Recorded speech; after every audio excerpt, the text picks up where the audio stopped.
Så grunnen til at vi ble interessert i dette temaet her, det jo selvfølgelig at vi bor jo ved Nordre Øyeren naturreservat. 2,1 milliarder i tap. Vi får ikke kompensasjon. Ikke vil vi ha det, ikke det effektivt. Lokalbefolkningen imot det. Så kjører de på uansett. Hva det som de rapporterte plagene som mennesker i nærheten av vindkraftverket opplever? Det går jo på alt fra muskelplage, skjelettplage, hodepine, svimmelhet, fatigue, depresjon. Mamma og pappa, sorry ass. Jeg har hatt en fantastisk barndom her, og vi kan ikke komme fort nok vekk herfra. Hvis vi gjør et tankeeksperiment, Gaute. Du ble utnevnt som energiminister av kongen i statsråd. Hva ville du prioritert? Takk for at du kom hit i dag, Gaute, til første episoden av Based Podcast. Du, takk for det, ass. Som en sier når du kommer til byen. Artig, kommer litt til byen, begynner å si ass og jeg vet ikke. Blir påvirket av dere kule gutter, vet du. Du må si bro. Ja, Bro, ja. Det er også bro hvis du vil det. Men jeg vil gjerne spørre deg da, hvorfor takket du ja til å komme til et Based Podcast som ikke kjent i det hele tatt? Det jo veldig enkelt. Altså, jeg jobber jo i Motvind Norge. Jeg jobber mot utbygging av vindkraft. For å få det budskapet ut, så tenker jeg det er viktig å være i de store mediene. Men det jo viktig å treffe de små. Og dere up and coming og skal bli veldig store. Det viktig for meg å være venn med dere, så vi kan fellesskap liksom, bekjempe det store trollet da, som vindkraftutbygging For det jo da en sånn stor gjeng bak her med mye cash som har enorme ressurser. Og det har ikke vi på samme måte, sant? Vi har mye frivillighet med mange medlemmer, men vi har ikke like mye penger til å kunne blæste store kampanjer. Og da det viktig å kunne komme ut der han har mulighet. Og da det en kjempebra plass å være, tenker jeg, så vi kan drive education av folk sammen. For min del, jeg lurer jo litt på, vi sitter jo her med en stor, kjent TV-personlighet. Jeg fikk jo med meg at du var i politikken en periode oppe på Rauma, og så har du nå endt i en interesseorganisasjon da, som Motvind. Vil du fortelle litt om den reisen fra liksom, TV, lokalpolitikk, Motvind? Ja, det jo veldig enkelt egentlig, for jeg jobbet jo i TV 2 i over 20 år. Kjempespennende, sant? Gøy for egoet, veldig kjekt for å oppleve massevis av ting, og får jeg mye tilbakemelding på at folk opplever det som en positiv ting i livet sitt, at du får mye glede av det vi driver med å lage underholdning da. Men på et tidspunkt så føles det kanskje litt lite meningsfullt, at det blir at du snur bunken, og at det sånn litt lett da. Så det å kunne engasjere seg politisk var jo en liten lettelse for min del. Det vanskelig å kombinere det med en programlederrolle, men det å kunne engasjere seg politisk, det synes jeg var veldig bra. Så jeg sitter fortsatt i kommunestyret i Rauma kommune for Høyre da. Betyr ikke at jeg veldig enig med Høyre i alt nasjonalt, men i hvert fall gjør det der lokalt. Men så fikk jeg da tilbud om jobben som kommunikasjonssjef i Motvind Norge, og da ble det veldig vanskelig å kunne kombinere det med politikk i parti, fordi at vi snakket jo med alle parti, og da det veldig dumt å bli tatt inntekt for bare ett parti da. Sånn at jeg tar ikke noe verv over kommunestyret nå i Høyre for eksempel. Men det oppleves jo ekstremt meningsfullt da, å kunne jobbe politisk i Motvind Norge som en interesseorganisasjon. For nå jobber jeg mot de største partiene, mot de store lobbyorganisasjonene, mot media, så gjør vi egentlig det samme, bare enda høyere nivå egentlig. Og jeg elsker å jobbe nasjonalt. Altså jobber jeg jo lokalt med enkelte prosjekt, men det å kunne gå inn mot energiministeren, være på Stortinget, liksom, virkelig skru på de store gutta og merke at det en irriterende maur som de hater. At jeg blir gira av det da. Og ikke minst merke at hele organisasjonen vår gjør en forskjell. Vi får stoppa all ny vindkraftutbygging i Norge, og det gir selvfølgelig en veldig boost i arbeidet, men det så fint å se og hvor mye det betyr for folk da, at man berger nærnaturen deres, at vi skal være med på å påvirke energiprisene, sånn at vi får et bedre strømprisnivå i Norge, for eksempel. Da. Fikk du mye backlash da, siden du switchet over fra, liksom, du var jo programleder i Farmen, og så har du vært med i 71 grader nord. Så når du switchet om til innenfor politikken da, og når du begynte med motvind, for eksempel, da, så tenker jeg liksom, mange folk tenker, hva faen det Gaute driver med nå? Sikkert noen, men jeg må oppleve at sånn som Motvind Norge, jeg har en organisasjon med 24 000 medlemmer, og jeg tror enda flere sympatiserer med oss, for over 100 000 som følger oss på Facebook og sånn, så jeg opplever en enorm sånn heiagjeng egentlig på det.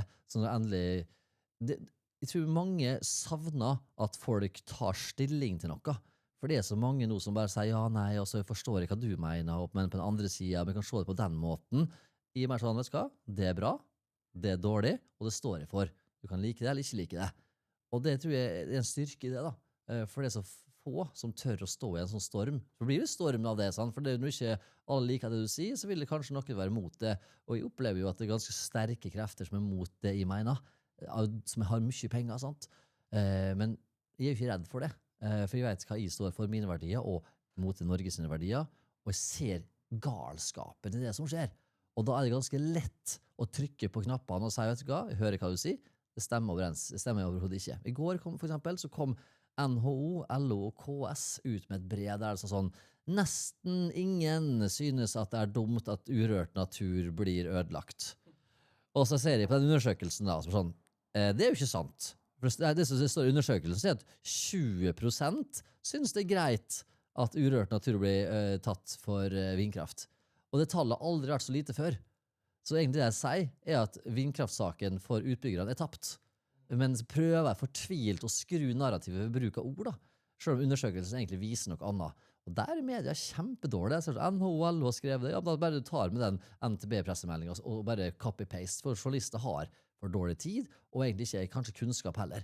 Så det er min jobb er sant, hele tiden å pushe ut ordentlige pressemeldinger, som ikke nødvendigvis kommer på trykk alltid, men å educate, eller så utdanne norske journalister til å forstå at det er et annet narrativ her, som er viktig. Så vi bruker ganske mye penger på det, få pressemeldinger ut til folk, som ikke nødvendigvis da blir trygt, men som journalister leser.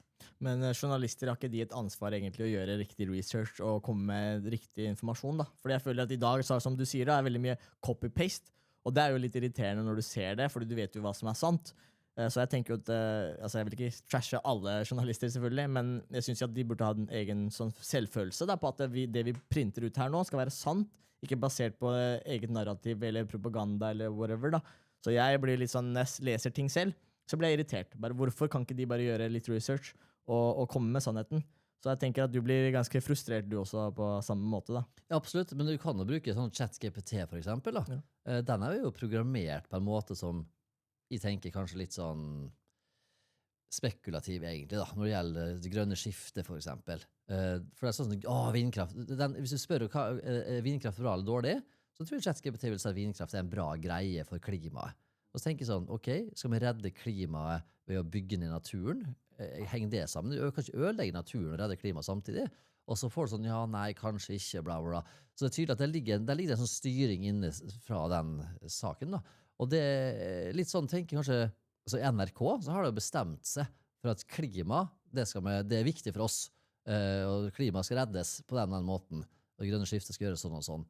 Og da er det vanskelig å komme gjennom med saker som er litt annerledes stemme da. Og jeg er veldig for at klima skal reddes, jeg må aldri misforstå det, men jeg tror ikke at det skjer ved hjelp av vindkraftutbygging på land. Jeg er helt uenig i det.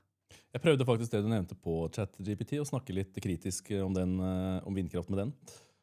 Og da fikk jeg fortsatt noe gjenta om og om igjen, at nei, men som ofte så ligger det gode konsekvensutredninger til bunnen, og her har man tenkt seg om lenge før man velger et sted, og så videre, og så videre. Jeg fikk den du, ja. Jeg gjorde det. Du må hacke GPT-en til å være ærlig. Du Ja, må men jeg si, synes hei, at- vær ja. 100% ærlig, så får du bedre svar. Ja, for det, hva kan jeg gjøre, skrev jeg, for å få et forstå dette her? Ja, det tar mye tid, altså, men det går an faktisk. Ja. Ja. Det vi må gjøre, er fortsette å sende høringer, vi må fortsette å bli tatt på alvor, og fortsette å bli sitert, og vi må bruke masse tid på å lage rapporter som forskere kan skrive under på, som blir publisert da.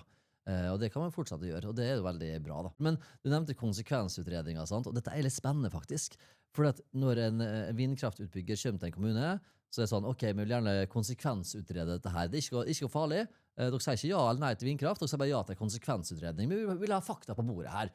Akkurat som at den får noe mer annerledes fakta i den kommunen enn annen kommune. Vi vet at det blir dårlig med vindkraft, liksom. Men ok, greit, vi sier ja til den konsekvensutredningen da. Da er det jo vindkraftutbyggeren som skal betale for den konsekvensutredningen. De velger selv hvilke selskap som skal konsekvensutrede, og så gir de det oppdraget til Nordkonsult, eller whatever hva det heter. Problemet er jo da at det konsulentselskapet vil jo ha mer jobb. Ja. Så det er jo sånn at nesten alltid så vil det konsulentselskapet si dette her, fordelene er større enn ulempen, så vindkraftverk er gode greier. Ja. Og det er jo et kjempeproblem. Særlig da når du ser på konsekvensutredningen, så er det ofte litt dårlig lagd også. Sånn, hvis du ikke nevner, la oss si jeg fant hubro da, i det området, men så var ikke det egentlig i oppdraget å finne hubro. Så vil jeg bare droppe å ha med det, For det var ikke i mandatet. Ja, men det var jo Hubro der. Ja, men det var ikke det vi skulle lete etter. Det kom en Hubro og ødela i bildet vårt, men det var bare bort med han. Så det er hele tiden den måten å konsekvensutrede på. På Haramsøya, for eksempel, der står det 8 turbiner, tror jeg. Hele øya er ødelagt av deg. 20 meter eller 50 meter fra et fuglereservat står det den ene turbinen. Det er ikke så mye fugler igjen der lenger da. Og sånn som havørn, for eksempel, eller alle de gode flygerne, der blir tiltrukket av turbiner. For om det, jeg snakket med Wildlife, altså Birdlife, hva heter det? Det gamle ornitologiske foreninger da. De har gjort undersøkelser på det og finner ut at hvorfor er det sånn? Er det for at fuglene ser turbulensen som blir skapt rundt en sånn vindturbin, eller at de lukter det eller kjenner det? Men i hvert fall, jeg vet ikke hvorfor, men de blir i hvert fall tiltrukket av turbiner for å leke rundt den turbulensen som skjer rundt da.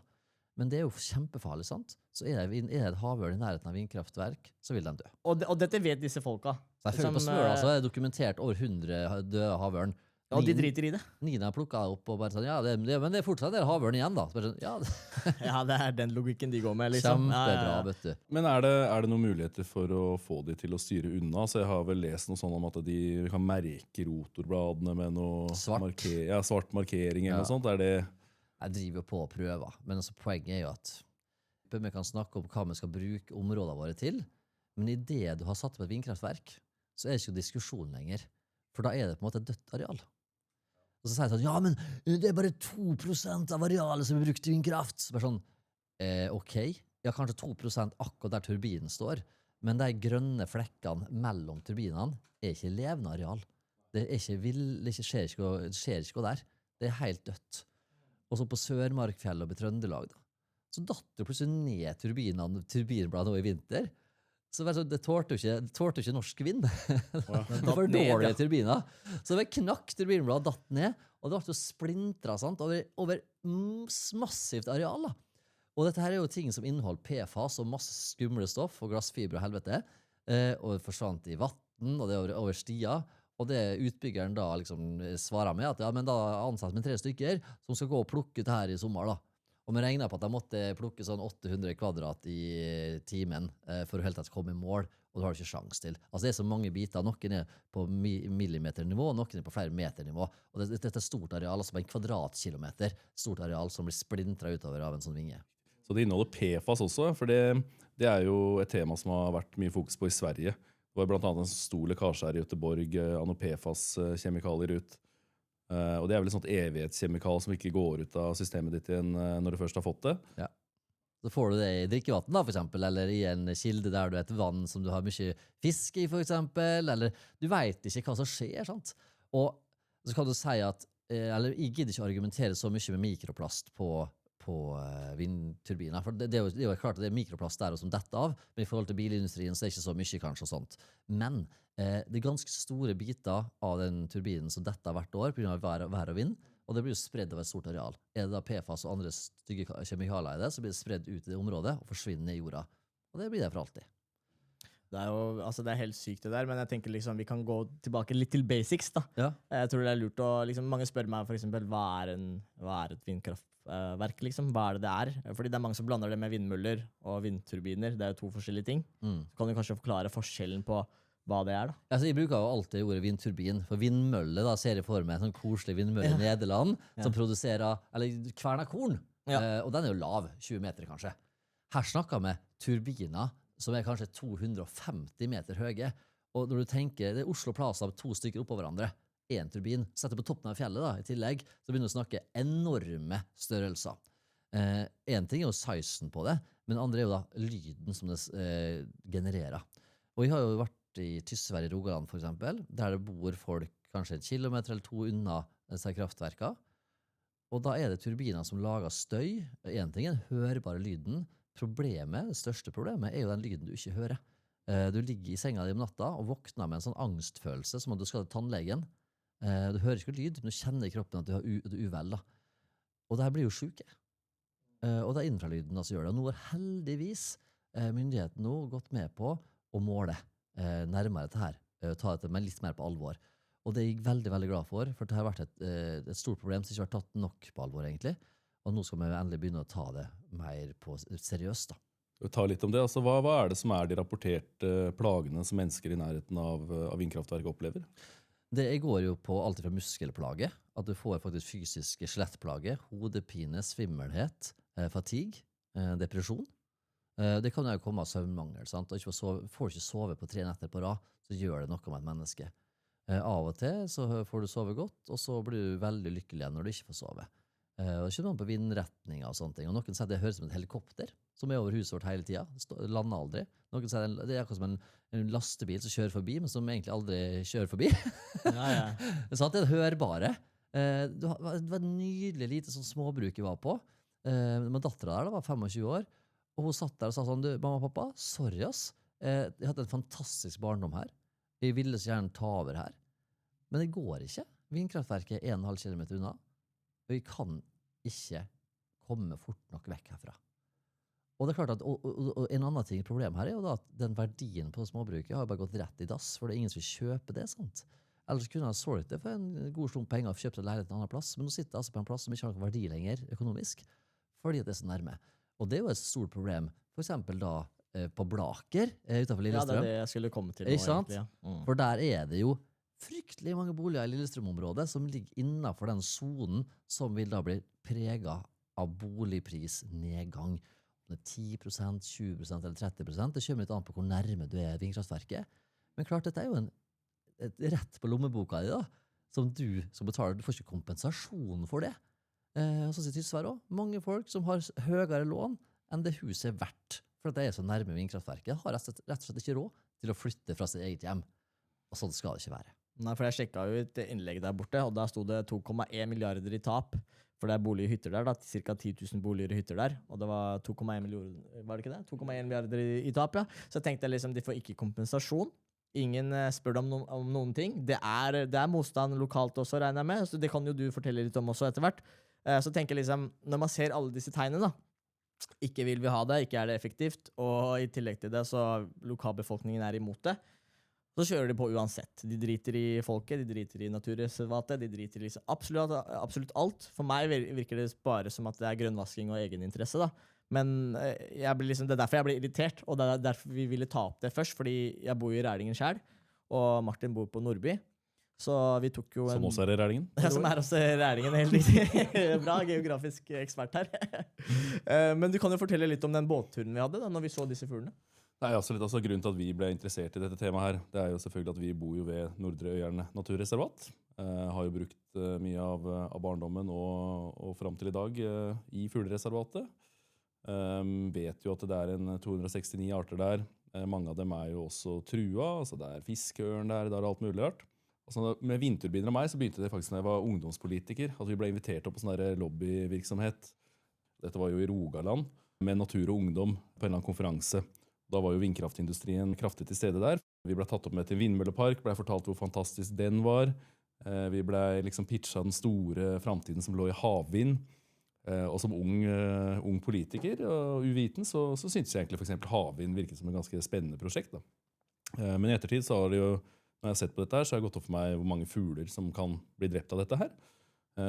Og så bare tenkte jeg at hvor rasjonelt det egentlig å sette opp et stort vindkraftverk i nærheten av et fuglereservat? Så vi kan jo egentlig ta det samtidig som det som skjer i Blaker da. Du kan jo nevne det også. Hva det lokalmotstanden, og hva det de prøver å gjøre i Blaker på en måte? Ja, Motvind Lillestrøm og Aurskog-Høland, det jo veldig oppegående lokallag. Vi hadde jo et stort folkemøte i Lillestrøm i januar. Massiv oppmøte, 500-600 stykker som bare virkelig viser motstand. Så det jo helt klart at politikerne der jo som for vindkraft. De på vikende front, altså. For å si det sånn, det 2 år til neste kommunestyrevalg, og hvis de vil fortsette, jeg tror det skal være jævlig smart å holde seg unna ja til vindkraft i hvert fall.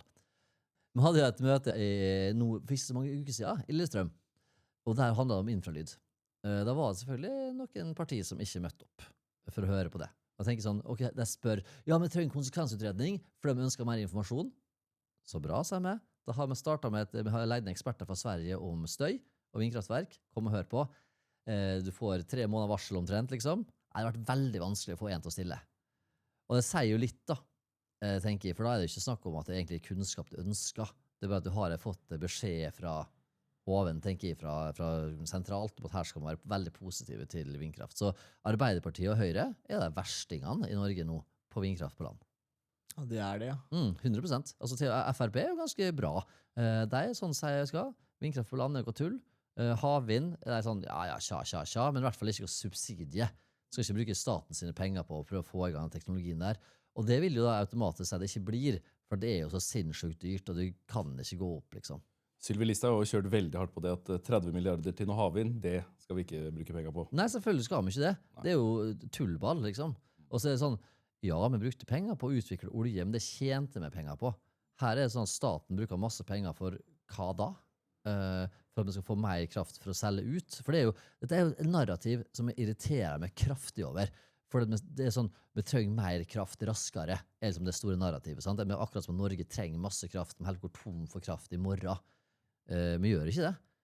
I Norge så sender vi hver uke gass til Europa fra Melkøya, 5 sånne skip, og det vel tilsvarende all vindkraft av Norge en uke oppe på Melkøya. Altså gass så enormt energitett, og vi produserer så mye gass, og Europa avhengig av gass fra Norge.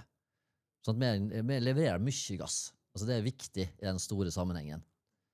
Strømmen på Norge ikke viktig. Altså, vi monner ikke i hele tatt i europeisk sammenheng, men likevel så pumper vi på med vannkraften vår ut til Europa når vi kan, fordi at det tjener kraftselskaper på, det tjener staten på. Problemet jo at vi får lite vatten i magasinene våre, så når vi plutselig begynner å, oi shit, nå det vinter, og nå begynner det å bli tørt her, og vi har ikke så mye vatten i magasinene, for vi solgte jo det i sommer, da må vi begynne å importere dyr strøm fra Europa. Staten tjener på det, men det gir høyere strømregning til oss som bor her. Og selv om vi da begynner med sånn Norgespris og sånn, så betaler vi fortsatt mer enn vi hadde trengt å gjøre. Så det jo helt ulogisk. Og så det sånn, ok, men la oss se på hva vi bruker strømmen vår på da. Det som virkelig kraftsluk her, jo at vi sender strøm fra land, norsk vannkraft, ut til oljeplattformene våre, for å drive deg på strøm. Der har de jo helt fantastisk fine gasskraftverk allerede som driver den oljeplattformen på en veldig effektiv og grei måte. Men nei da, den gassen skal vi selge til Europa, som kan brennes der. Så vi skal bruke vår vannkraft. Og så skal vi heller bygge ned naturen vår da, for å liksom kompensere med vindkraft. Så det henger ikke ihop i hele tatt, det her greiene her. Så egentlig så har vi nok for å forsyne oss selv. Ja, men vi har så dårlig energipolitikk og politikere og disse som gjør dårlige valg, som ikke egner oss da, eller best for nordmenn da, rett og slett. Det burde jo vært, og akkurat hvordan løse teknisk, altså det helt fint å ha en kabel til Sverige eller et eller annet for å ha en viss forsyningssikkerhet hvis ting skulle skje, men det burde vært noen mekanismer som sier sånn, vi skal ikke importere prisene fra Europa, for eksempel. Hvis prisnivået går over en viss grad, eller hvis forsyningssikkerheten vår går under en viss grad, så skal ikke vi eksportere mer. Altså det mange sånne mekanismer man gjør for å være mer proteksjonistiske der da, fordi at vannkraft av Norge ble lagd for at det skulle være til nordmenns beste. Det står i grunnloven. Ja, riktig. Ja. Det jo grunnen til at vi bygde ned. Det jo ikke sånn lite inngrep, det alt det vannkraften som er bygd, men det var for at nordmenn skulle klare seg bra, for at industrien skulle klare seg bra.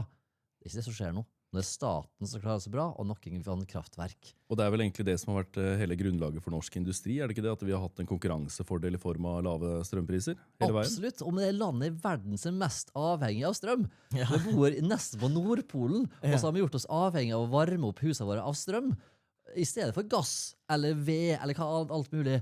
Og så bare sånn, nei, nå skal vi bare skru opp prisen her, folkens, til et sånn hinsides europeisk nivå. Det henger ikke sammen da. Så hvis vi skal gå over til strøm enda mer enn vi skal, altså Norge verdensledende på å bruke strøm for det aller meste, så det ikke sånn at vi egentlig har noen grunn til å skamme oss på noe vis, vi det beste i verden på å være fornybar da, men likevel så skal vi liksom ta på oss byrden og føle skam da, for at vi så kjipe liksom, og det vi ikke. Og det viktig å tenke på det store bildet her, og det skjer nå i Tyskland, i Europa, industridød, fordi at de har tullet til energisystemet sitt, så det blir for dyrt å drive industri, for Kina driter noe i det. De kjører jo på med billig og skitten kullkraft, men det må jo Tyskland gjøre, for de har gjort seg avhengig av strøm og sol som ikke virker, og når ikke den går da, så må de kjøre i gang kullkraft og gass for å liksom kompensere, for strømmen må jo være der uansett. Men altså det er jo sånn, altså vi driver jo med en storstilt elektrifisering i samfunnet. Unødvendig, som sagt, også i forhold til oljeplattformer. Og så eksporterer vi mye strøm ut av landet. Men er det ikke sånn at vi faktisk styrer mot et altså et energiunderskudd? Ja, det er et veldig fint ord å si styrer mot. For det er jo et valg da, politikere tar. De sier sånn, ok, la oss si at du har 1000 gullpenger i ei kiste. Og det er jo fint, det er mye penger det. Men hvis du skal gi bort alle det til alle hele tida, så vil det til slutt bli tomt. Så du må ha en sånn samfunnsøkonomisk nytte på strømmen. Melkøya for eksempel skal bruke mer strøm enn hele Finnmark til sammen. Og det har jo nå verdensledende gasskraftverk allerede. Du kan ikke drifte Melkøya på vindkraft, for det er nødt til å ha stabil strøm hele tida. Et vindkraftverk leverer strøm kanskje en tredjedel av tida. Et solkraftverk mye mindre enn det igjen. Så det er ikke en kilde du kan stole på. Og et annet problem, sant? Hvis du begynner å pøse på i systemet med masse vindkraft, som av og til skjer i Europa nå, når det er fryktelig mye vind i hele Europa, hva skjer med strømprisene? Jo, det går i minus. Og da sitter du med store investeringer på milliarder, og så får du ikke betalt for varer. Du må betale for å bli kvitt varer di. Det er ikke bærekraftig i hele tatt. Så arvesølvet vårt er jo vannkraft. Et ultimat, stabilt batteri. Men når du da begynner å blande inn masse vindkraft i dette systemet her, så blir det et problem. Fordi at vannkraften vår er laget for å skru sakte opp og sakte ned, sant? Men hvis vinden slutter å blåse, så er vi avhengig av å ha det helt stabilt i systemet vårt, så må vannkraften begynne å gi noe enormt. Og det som skjer da, er at du får effektkjøring, som det kalles. Og mange av vannkraftverkene våre er ikke laget for det. De er vant til sånn sakte opp og sakte ned, men plutselig bare, ok, fullguffe av! Og da vil det jo bli en enorm belastning på turbinene og på bedemningen og på hele systemet, så det må oppgraderes for masse milliarder nå for å tåle dette her kjøret. Og den regningen, nettleia vår. De sier at vindkraft er så billig å produsere, ja, kanskje for utbyggeren, for han trenger bare å sette opp turbinene, men å få strømmen fra turbinen og ned til folk, det nettet, det er vi som betaler for gjennom nettleia.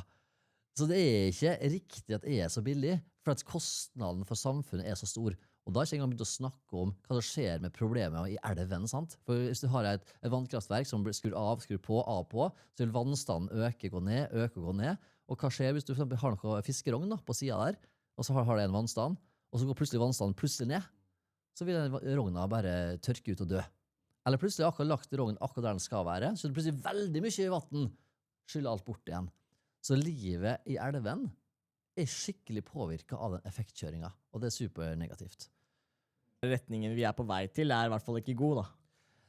Altså, du har sånne urealistiske klimamål. Altså, jeg synes det er helt fint å ha mål. Ja.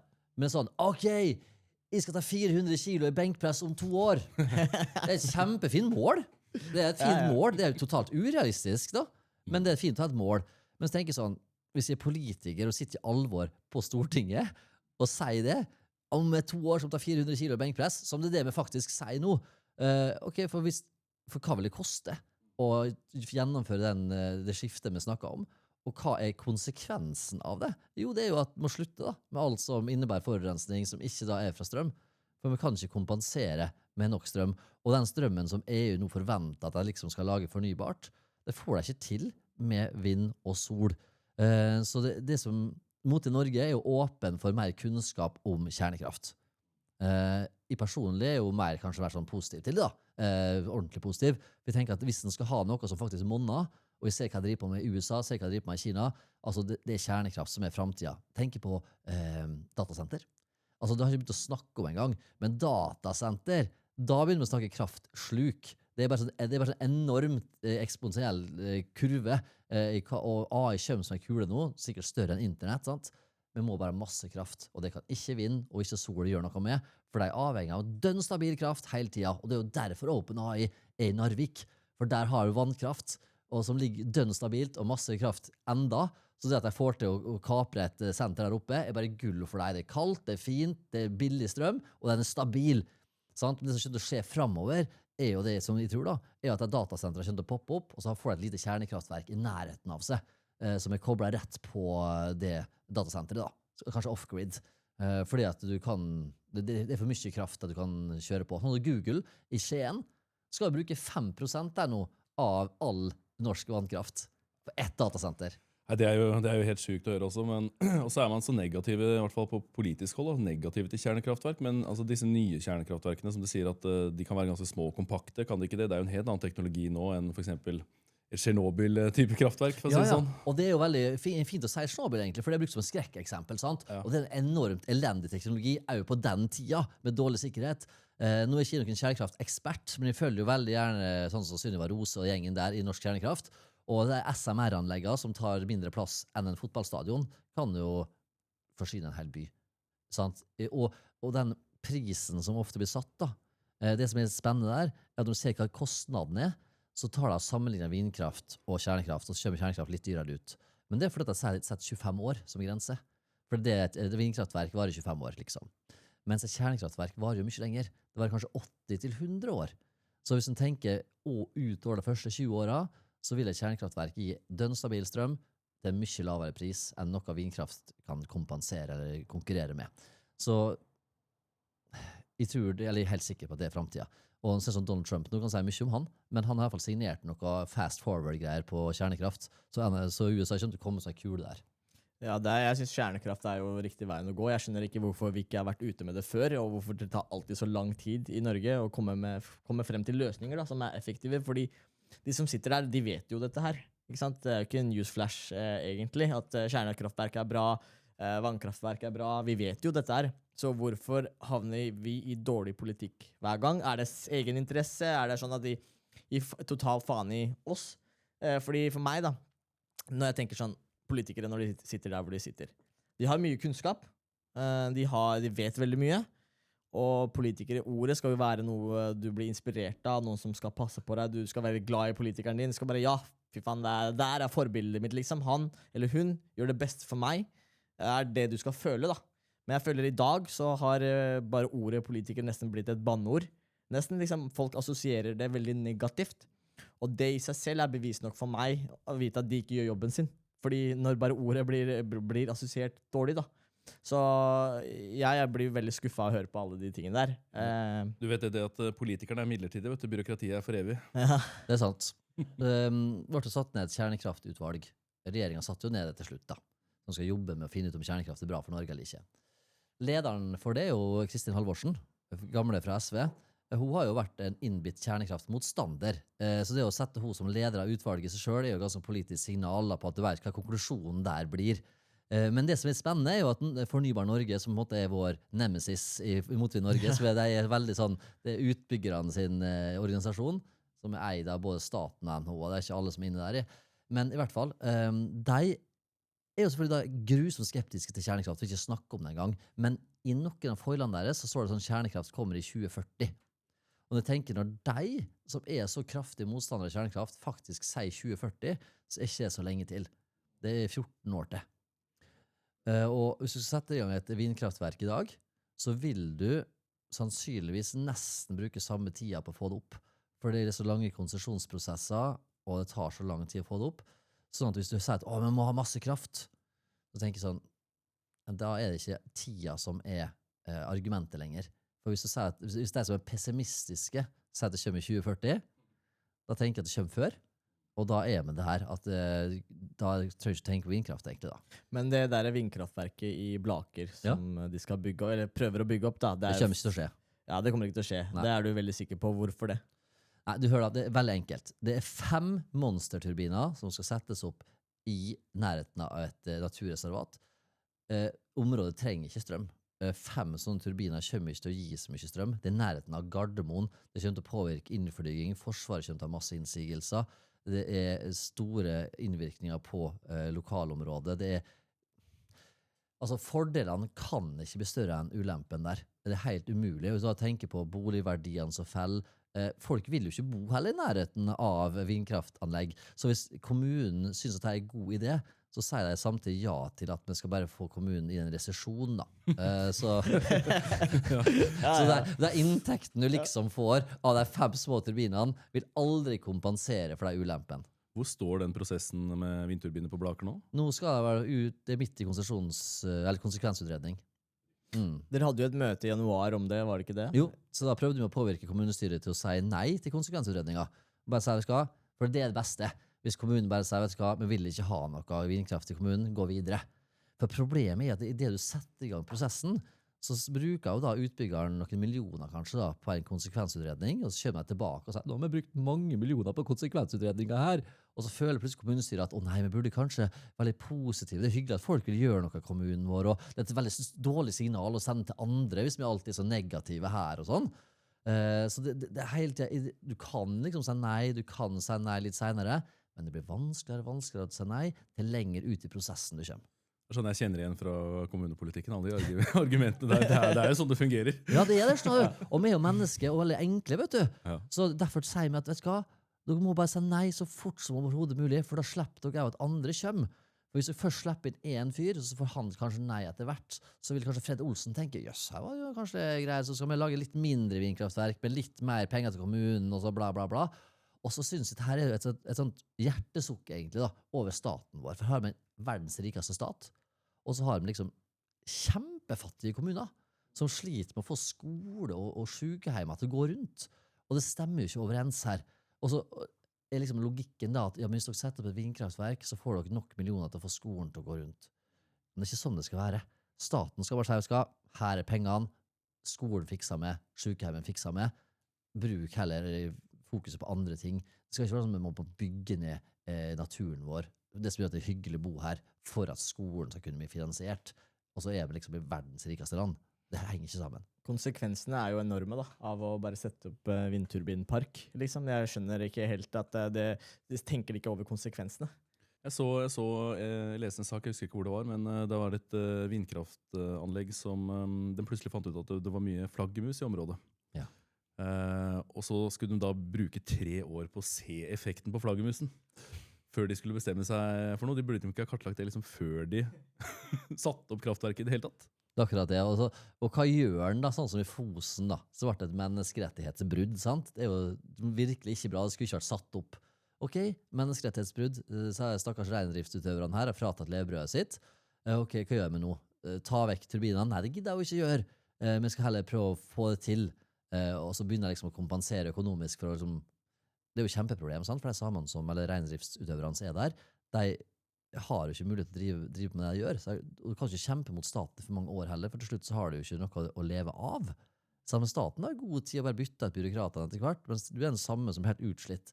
Og til slutt så sier de jo ja da til en pakke da, mot at reinen skal flyttes til et annet kommune på vinteren og skal drive på, og hvordan det skal flyttes, vet jeg ikke, om det er lastebil eller helikopter eller hva det er, men reinen skal liksom flyttes da, bort til et helt annet sted, og så skal komme tilbake igjen på sommeren, og det er liksom den der avtalen de har gjort da. Problemet er at når de gjorde den avtalen, så har de ikke funnet ut hvor reinen skal være. Ja. Og det har de fortsatt ikke gjort. For det er jo ingen kommuner egentlig som har lyst på så mange tusen rein gående i bakgården sin. Nei. Så det er fortsatt uløst konflikt da. Du Gaute, har du oversikt over alle de stedene i Norge hvor de har tenkt til å utvinne? Ja. Vi har jo det. Vi i Mot i Norge har veldig god oversikt over hvor det er ønske om vindkraftverk. Og vi er på over 100 nye plasser da. Så det er enormt med planer. Mange av dem er jo selvfølgelig ikke realistiske egentlig. Men det er sneaky altså. For de går inn og prøver å få avtale med grunneierne før de snakker med kommunen. Og på den måten så prøver jeg liksom å knytte folk til masta litt da, vet du, sant? For å friste med penger. Men der er det veldig mange som ikke helt tenker over konsekvensene. For hvis du som grunneier da, sier ja til å få vindkraft på din eiendom, og så går det vindkraftverket konkurs for eksempel, da, som kanskje. Da sitter du som grunneier igjen med ansvaret for å få rensa opp det greiene her. Ja, du gjør det. Og da har du enormt, altså du pantsetter egentlig eiendommen opp mot det greiene her da. Så i forbindelse med arv er det et kjempeproblem. I forbindelse med å få lån kan det være et kjempeproblem, for du har altså noe som ikke er bra da, på gården. Ja, er det ikke også sånn at bare disse betongfundamentene er jo helt enorme? Ja. Og betong også er vel rimelig miljøskadelig på en måte, så det er ikke det. Og det er så artig når du snakker om at det skal liksom tilbakeføres naturen da, etter 25 år. Men veiene skal ikke tilbakeføres, det skal alltid være der. Og akkurat den der fotballbanen som den turbinen står på, er jo da et dypt høl som er tapetsert med masse netting og gitter, og så fyller jeg betong oppi det her, og så setter jeg den turbinen på da. Det skal ikke fjernes. Det bare legger jord på toppen. Ja, det Da er det spreng- tilbakeført. Så, Og de veiene, hvordan, altså de sprenger vel masse fjell også, masse dynamitt sikkert de bruker der. Ja, du skal se noen må jo- videoer. ja. Det er så stygt, altså. Nesten en actionfilm for å bare sette opp disse Ja, det er vindturbinene. så stygt, fordi at du går jo da kanskje mange kilometer inn i fjellet for å få komme fram hit. Og så er det i Norge, i Danmark, sant? Der har du en del vindturbiner. Danmark er for øvrig helt fucked, der må jo alltid importere mer strøm enn de produserer selv, men de har noen vindturbiner der. Litt mindre problem, fordi at det er så flatt der, så du ser ikke det er så høyt, det er ikke like så høyt over, så litt større problem i Norge for meg er så høyt. Og så er det på toppen av et fjell, og for å komme dit, så kan du ikke bare kjøre den rette veien opp, du må kanskje kjøre en sånn zigzag-vei, men samtidig så er en vinge kanskje 70 meter lang da. Og for å kunne ta en sving med en 70 meter lang vinge, så må du ha enormt lange kurver, og det krever så mye sprenging i fjell, og så mye ødelegging av myr, og alt det som skal til for å komme seg fram. Så det er sånn motorveier da, midt oppe på fjellet for å få komme fram til disse her få turbinene. Så det henger jo ikke sammen på noe nivå. Samfunnsøkonomisk er det jo helt koko, og når det gjelder, altså, det er ikke lønnsomt for noen andre enn de som bygger ut egentlig. Så det er, basically så er ikke vindkraftverk en løsning da. Det er ikke en løsning for noen. Nei, hadde det I virket, så Norge, hadde det vært... Danmark, Sverige for eksempel, det er ikke noe vits å ha det der heller. Eller er det liksom, Norge er spesifikt ikke egnet for vindturbiner eller vindkraftverk? Norge er spesielt uegnet, ja. Ja, men for eksempel Danmark da, der er det ganske flatt. Altså, jeg tenker at det er ikke lurt av Danmark å drive med vindkraft, for det er et ustabil kraftkilde, så det er ustabilt i kraftsystemet deres. Men om Danmark vil drive på med det, så skal jeg ikke blande meg så Nei. hardt inn i deg. Men i Norge så er det et kjempedårlig idé. Arendalsuka nå, det er et sånt demokratispørsmål, eller demokratiopplegg. For på Arendalsuka så var altså han Aasland, energiministeren, sto i en debatt, og så nevnte han 2 eksempel i Modalen og i Aremark. I Modalen så var det noe folkeavstemming for eller mot vindkraft. 70% sa nei til vindkraft i Modalen. Veldig, veldig bra. Det er i nærheten av Bergen. Et sånt kjempefint naturområde som masse bergensere og andre bruker. Da synes Aasland det var et demokratisk problem at folk utenfor Modalen mente noe om dette her. Ok. Men det han ikke nevnte, var at utbyggeren Nordic Wind hadde tatt en fyr og bosatt i Modalen, som drev på med lobbyvirksomhet på heltid. Så flytta han over liksom Ja, for å han drive flyttet med... inn i kommunen. Ja, ja, ja. For han drev på, han skulle liksom påvirke seg innbyggerne der da, til å stemme ja. Det nevnte han ikke, det var ikke noe problem. Det var et veldig problem at interesseorganisasjoner, frivillige, pensjonister mente noe om dette her, som ikke var nødvendigvis innbyggere i Modalen. Sant? Det er jo helt krise at en energiminister sier sånne ting. Og så tar vi turen til, ja, så ordføreren da, var der, og snakket om at det var en veldig trist, eller tragisk prosess, det var ikke så bra, jeg var ikke fornøyd med prosessen. Hun er jo grunneier selv. Ja, Så hun hadde jo fått en god deal, og var erklært inhabil, så hun burde jo holdt helt kjeft når det var i Arendalsuka egentlig. Ja, Og selvfølgelig. kanskje kunne vært der som privatperson da, sagt at ja, som grunneier synes det var litt synd. Men hun var introdusert som ordfører og synes prosessen var uryddig. Og det er ikke greit. Og så ble turen til Aremark. Der var en ordfører som nå har sagt ja til konsekvensutredning på ett prosjekt. Og han synes det var veldig vanskelig å stå i stormen, som han sa, for det var så mye meninger fra folk fra utsida og internt og sånn da, om dette her. Og så tenker jeg, ja, men jeg kjenner jo historien i Aremark. Og samme ordfører har jo sendt brev og hatt møte med Terje Aasland, der han skriver, kan ikke du sende noen fra departementet til kommunestyret vårt for å overbevise kommunestyret vårt om at det er lurt med konsekvensutredning?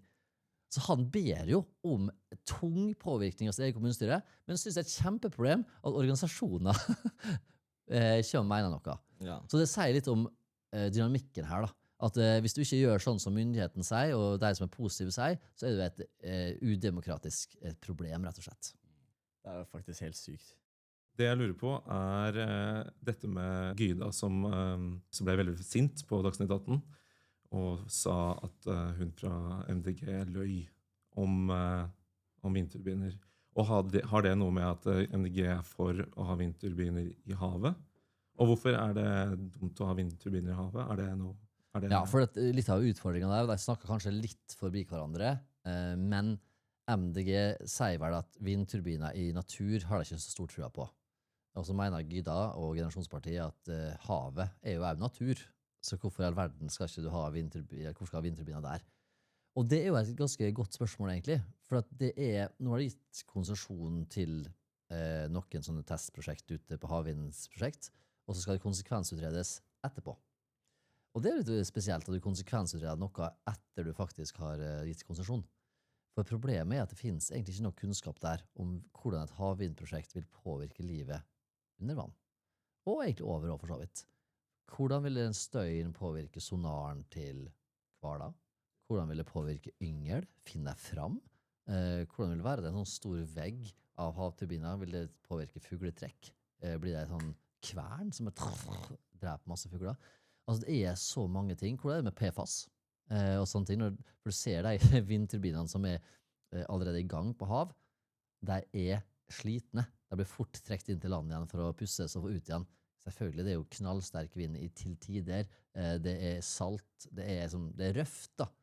Hvordan påvirker det havet? Så det å si at havvind er et kjempeindustrieventyr, det er jo svært betenkelig da. Og jeg tror jo faktisk at altså, vi jobber jo mot havvind nå, men det er så urealistisk. Altså, hvis du ikke får veldig, veldig mye støtte av staten, så er det ingen som vil gjennomføre det. Nei, det er jo svære greier, men havvind er i hvert fall ikke noe jeg hadde stemt for uansett, og heller ikke vindturbiner. Nei. Men jeg tenkte jo liksom på andre typer energier, da, havenergi. Jeg vet ikke om du kan om det? Nei, sånn bølgeenergi og sånne ting. Ja. Så jeg er positiv til veldig mye teknologi som ikke ødelegger natur, og som ikke så geotermisk, for eksempel. Altså i Sverige så er jeg kjempegod på jordvarme. Vi har ikke mer enn 10% mer i Norge av det. Og det tenker jeg er et stort uutnyttet potensial av energieffektivisering generelt. EU sier jo at energieffektivisering er en energikilde. Altså den strømmen du ikke bruker, kan man bruke på noe annet. Så bare det å kunne brukt den her havvindmilliarden da, på å oppgradere huset til folk, eller gi folk gratis varmepumpe, hadde frigitt mye, mye energi. Gaute, før vi avslutter, så lurer jeg litt på hva du tenker om denne Paris-avtalen. Kan du si noe om det også? Ja. Paris-avtalen sier noe om at du skal ha et mål. Det sier ikke noe om hvilket mål du skal ha. Så alle skal si sånn, ja, vi skal gå ned 1%, vi skal gå ned 2%, og så har Norge vært sånn, ja, vi skal være best, vi skal gå ned masse! Og så glemmer jeg å si at vi er jo best i klassen fra før. Og så er vi så gode at vi vil ikke engang ta med skogen. De fleste land tar med skogen i sitt regnskap og CO2, men det skal ikke vi i Norge gjøre, for det er for enkelt for oss. Så vi lager det vanskeligere enn vi skal. Og det er jo grunnen til at Melkøya blir elektrifisert. Det er jo ikke sånn at de som driver Melkøya synes at det er en økonomisk god avtale i utgangspunktet. Det var egentlig mye lurere å gjøre det med gass. Men fordi at CO2-regningen begynner å bli så høy nå, for staten selv har valgt å legge på seg selv en sånn CO2-straff, så er det mer økonomisk lønnsomt for Equinor å ha strøm fra land enn å bruke gasskraftverk. Og det er jo samme på oljeplattformen nå. Det er jo ikke idealisme som gjør at jeg gjør det. Det er fordi at det er billigere enn å bruke gasskraftverket. Fordi at staten straffer deg med å bruke den CO2-en. Så vi sender den CO2-en til Europa og brenner der, da er det ikke stress. Nei. Akkurat som de ikke tenker sånn, det er jo ikke sånn Norge er øy, dermed at det vi gjør er helt eget. Det må jo tenke globalt her. Og om gassen blir brent i Norge eller brent i Europa, spiller jo egentlig ingen rolle. Jeg tok opp det, må jeg si det, jeg tok opp det i kommunestyret en gang, når vi hadde innføring av klimabudsjett og klimaregnskap i kommunen. Så sa jeg, men altså budsjett og regnskap i tradisjonell forstand, det har jo en utgiftsside og en inntektsside. Men det budsjettet her, det har jo ikke noe opptaksside. Og Norge er vel, altså det blir en form for særnorsk selvpisking. Vi skal være det eneste landet som ikke regner inn opptaket i skogen vår. Fordi det er vel sånn at hadde vi regnet inn det opptaket, så hadde vi vel vært på de målene allerede for lenge siden. Ja. Og så er det sånn, vi kommer ikke til å gi oss på 100%, vi skal ha 150% i pluss med.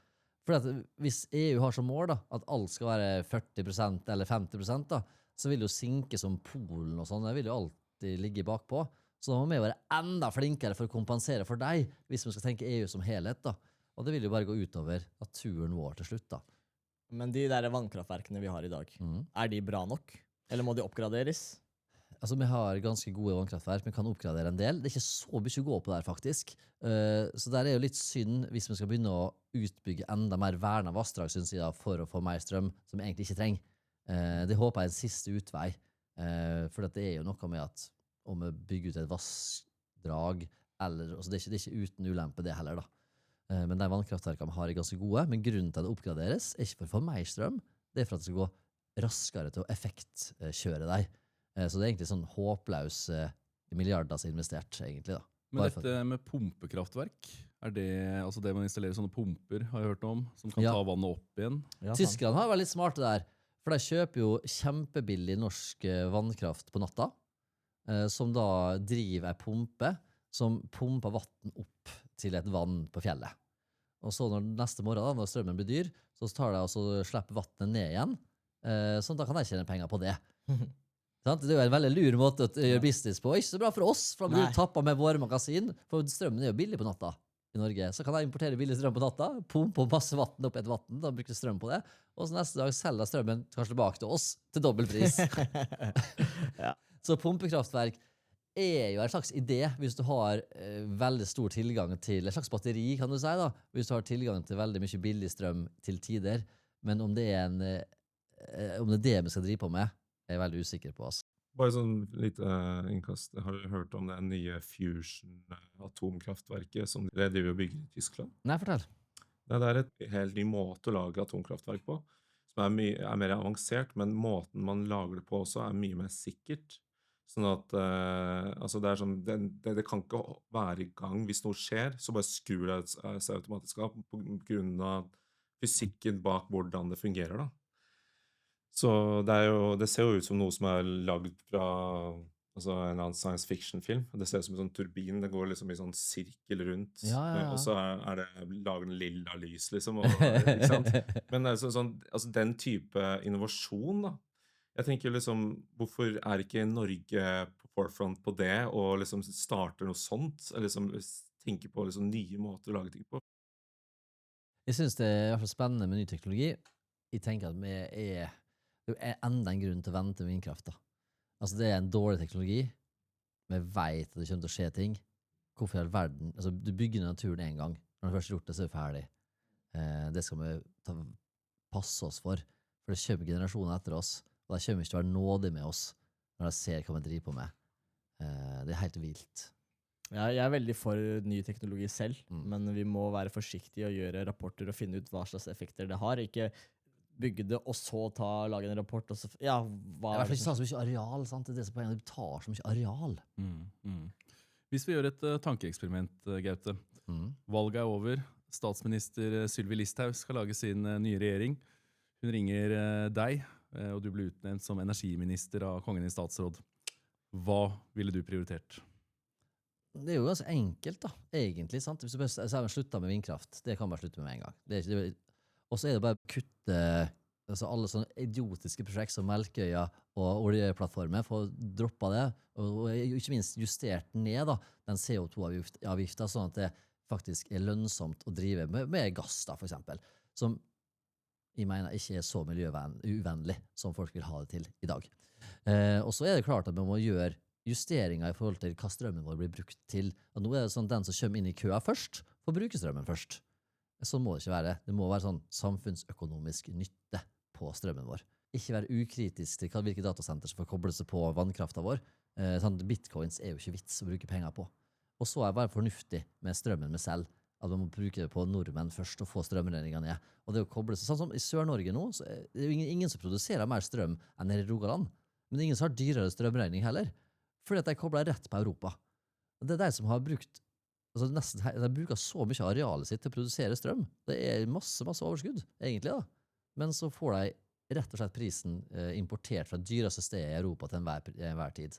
Det er jo ikke rettferdig, og det er ikke greit. Mens vi er nå oppe i nord, og i Midt-Norge er fortsatt ganske heldige, for vi har ikke fått koblet oss ordentlig på enda. Men de flaskehalsene vi er på å ordne opp, som er på vei til å få høye strømpriser over hele Norge, og i Narvik kommer jeg til å få det nå, i og med at jeg har sagt ja til OpenAI sitt datasenter, så blir det ikke så stort kraftoverskudd lenger der heller. Så det gjør at alle får høyere strømpris der også. Sånn at det er et eller annet som er på gang, og jeg tror at opprøret i Norge blant folk kommer bare til å bli større og større, så det blir verre nå, før det blir bedre. Men det skal bli bedre. Og derfor håper jeg folk blir med mot i Norge da. Og det koster ikke så mye, eller 125 kroner tror jeg, for folk under 26 per år. Det er ikke så mye. Motin.org liksom, bare gå inn og gjøre det. For det flere vi blir, det større impact får vi. For det merker vi også, med som kjøttvekta har så mye å si. Så hvis vi kan være 30 000 medlemmer til neste år, god stemning. 40 000 år etter. Men jeg tenker en god energiminister, som ikke er med, ville vært Marius Arion Nilsen i FrP. Han er en flink fyr altså, som både har bakgrunn fra fagfeltet, er helt energirealist, og ser løsninger da. Så egentlig en sånn energiminister gleder jeg meg til å se, hvis det blir. Men det kan jo fort ikke bli det. Det er veldig spennende nå. bare avslutningsvis, da kan vi jo ta det. Synes du at du har gjort en forskjell? Forskjell, ja. Ja. Du er gæren. Ja. Det er jo det som er hele motivasjonen her. Ja. Altså det er så, vi er jo 24 000 medlemmer, utrolig mange flinke frivillige. Vi som er ansatte gjør jo en stor jobb, men de som er frivillige gjør kanskje enda større jobb. Bruker hele pensjonisttida si på dette her. Og vi gjør forskjell hver dag. For hvert vindkraftverk vi stopper, så redder vi den nærnaturen til fryktelig mange, men også for generasjonene som kommer etter. Så jeg er ikke egentlig ute etter å få så mye takk sånn sett, men det føles veldig godt å vite at vi gjør noe bra for verden, for det er helt overbevist om at vi gjør, og det er derfor det føles så bra å kunne stå i den stormen, og ikke ta seg nær av de karakteristikkene som du får, da. For det er sånn, jeg vet ikke om det er putinist og trumpist, og det er så mye greier, altså. Og jeg tenker, når motstanderne synger til det nivået, da, så vet jeg at det har vi så innmari rett, for det er ikke annet å ta oss på. Altså, det er sånn, jeg vet ikke hvor mange ganger jeg har blitt kalt sånn russlandsvennlig, jeg vet ikke alt. KGB agent sitter der. Det er ikke så vanskelig. Vi vil bare at folk skal få lavere strømpris, og vil bare at naturen ikke skal bli ødelagt.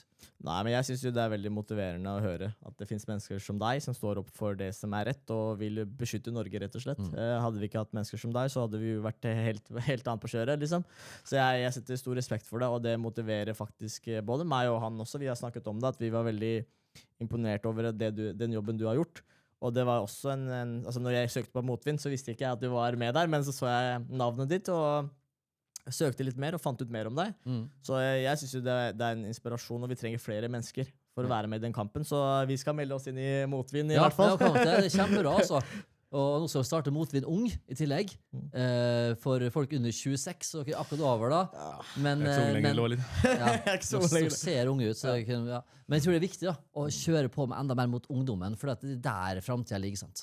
Vil du si litt om hvor vi kan forvente å se deg fremover nå da? Nei, nå er det fullt kjør. Nå er det Motvind Norge, full pakke, og så blir det et nytt TV-prosjekt i løpet av høsten, som kommer på TV etter jul. Og det er jo litt sånn, skal jeg ta med tida til å være borte 3-4 uker på et sånt TV-prosjekt, for da blir det litt sånn mindre jobbing med Motvind, men samtidig så bidrar det til økt oppmerksomhet, både til meg selvfølgelig, men også for saken. Så jeg tenker at i totalen så er det en viktig investering å gjøre sånn TV-prosjekt innimellom, selv om det er litt sånn tullball og sånn. Men det er sånn mediehverdagen har blitt da. Han er nødt til å by på seg selv på litt andre ting enn bare akkurat på saken, for at folk skal gidde å engasjere seg. Og jeg merker at når jeg går på T-banen, altså små gutter kommer liksom, «Allah, gardegutter, og så tenker jeg sånn, ja, det er jo gøy nok det, men det er bra, for da har jeg plutselig inngang til å snakke med deg, de vet hva vi er, de gidder å høre på meg. Og kan jeg si vindkraft er dust, da bare, ja, vindkraft er dust, og så er det kanskje ikke så mye akkurat der, men så er det sånn, ok, tar de med seg det inn i skolen kanskje, så er vi i gang da. Så alle små dråper har effekt. Ja, absolutt. Og i dag vil jo folk se deg på andre plattformer også, for å skjønne hvem du er, hva du gjør. Ikke bare en kar som hater vindturbiner, liksom. Han hater vindturbiner, det holder ikke sant? De må se hvem du er, og skjønne hvem du er, så det er kult å se folk på andre steder, andre plattformer også, for da får vi muligheten til å se hvem personen er også, og det synes jeg er veldig viktig. Vi kommer jo tilbake til det temaet her når det begynner å nærme seg behandling i kommunestyret i Lillestrøm, regner jeg. Ja. Da skal vi lage en ny episode. Men vi får i hvert fall si takk for at du møtte opp og var med å dra i gang denne podcasten også. Du var jo vår første gjest. Veldig bra, og dette her skjønte godt å være kul det, gutta. Det er første episode av Base Podcast. Gratulerer. Nå er det rett på premierefest her. Rett på fylla. Du hører klirrer glass bak her, så nå er det inn med alle 50 gjester. Ja, shots er klar. Men takk skal du ha, gutta. Det var hyggelig å være her. Tusen takk.